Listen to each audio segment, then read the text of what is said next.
देखेंगे हम लोग कि फिन इफिशियंसी और फिन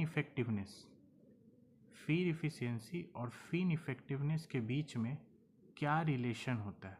ठीक है, इनके बीच में जो रिलेशन है ना, वो रिलेशन को समझेंगे कि इन दोनों के बीच में क्या रिलेशन होता है। बहुत सारे एग्जाम में ऐसा पूछता है, इफेक्टिवनेस दे देगा, इफिशियंसी निकालने बोलेगा, इफिशियंसी दे देगा, इफेक्टिवनेस निकालने बोलेगा।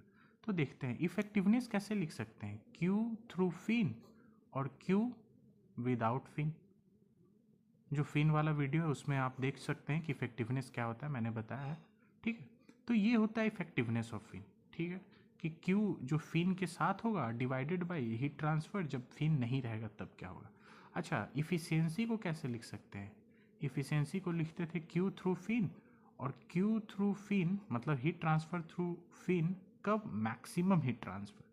अगर यहाँ से देखें तो क्यू थ्रू फिन को क्या लिख सकते हैं, efficiency into q through fin maximum लिख सकते हैं क्या।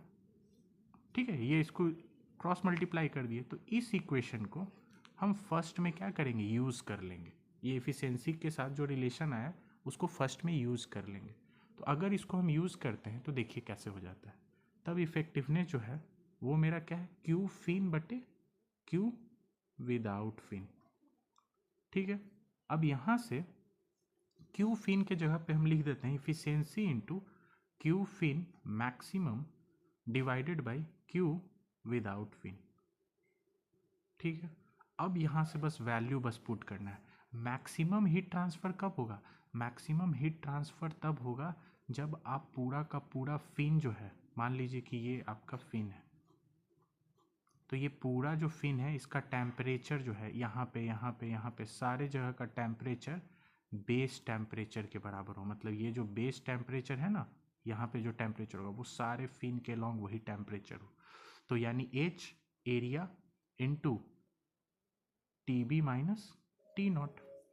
अब विदाउट फिन के साथ कैसे हीट ट्रांसफर होगा, विदाउट फिन मतलब क्या फिन नहीं लगाए हैं, तो फिन यहीं पे लगाए थे, बस इतने एरिया से जो हीट ट्रांसफर होगा, बिना फिन लगाए हुए बस इतना ही एरिया से हीट ट्रांसफर होगा।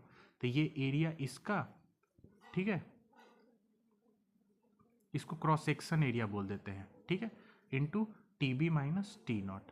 तो यहाँ से ये दोनों कैंसिल, इफेक्टिवनेस को क्या लिख सकते हैं, इफिशियंसी इंटू एच, और ये एरिया ऑफ फिन को क्या लिख सकते हैं, ये कौन सा फिन का एरिया है, ये है curved surface area, curved surface area divided by H into area of cross section area, cross sectional area. ठीक है, ये एरिया इसलिए लिख दिया ताकि कंफ्यूजन ना हो। और यहाँ से एच भी कैंसिल हो गया, तो इफेक्टिवनेस क्या हो गया, efficiency into curved surface area divided by cross sectional